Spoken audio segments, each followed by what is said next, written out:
Bonjour, ici votre ORL, Dr Brousseau.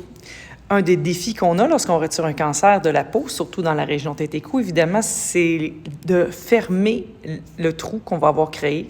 Comment mieux réparer la lésion une fois qu'on va l'avoir enlevée. Les éléments qu'on va prendre en considération, ça va être où est la lésion, quel type de cancer qu'on a resséqué, c'est quoi les dimensions esthétiques, les dimensions fonctionnelles de la région. Est-ce que c'est autour de la bouche, qu'il faut que la bouche elle se ferme, ou autour de l'œil, qu'on ne veut pas avoir de déformité pour que l'œil ferme bien? Est-ce que c'est des endroits qui sont plus visuels? Est-ce que c'est des endroits où on a des poils qu'on reconstruise autour des sourcils, autour de la chevelure, ou par exemple au niveau de la barbe chez un homme? Ce sont tous des facteurs qu'on va devoir prendre en ligne de compte. Nos grandes options, en gros, sont ce qu'on appelle une fermeture secondaire. On laisse la plaie ouverte et on attend que le corps guérisse lui-même. Ça va se refermer par les rebords et surprenamment, ça peut donner d'excellents résultats esthétiques dans certaines régions. Deuxième chose, on peut faire ce qu'on appelle une fermeture primaire, c'est-à-dire je prends les deux côtés, je les referme ensemble. Donc, si je dois enlever une lésion circulaire ou que le diamètre est d'environ, on va dire, X, la ligne de cicatrice que je vais devoir avoir, ça va probablement être 2X, ce qu'elle va créer. Donc, c'est pour ça qu'une petite lésion de 5 mm, on se ramasse avec facilement une cicatrice de 1 cm.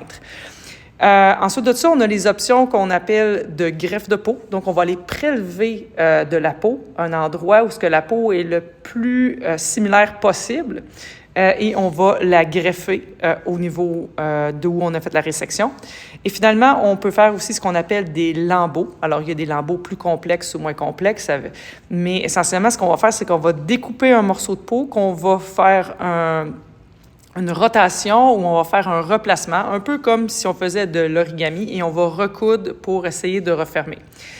Donc, c'est tout un art que de reconstruire. Évidemment, enlever la lésion, des fois, ça peut être un défi, mais souvent, la reconstruire de manière esthétique, que ça paraisse le moins possible, c'est le plus gros défi. Et c'est pour ça que si vous avez des cancers de peau dans le visage, c'est important de vous assurer que la personne qui va le retirer est aussi formée dans la reconstruction pour que ça soit le plus beau possible.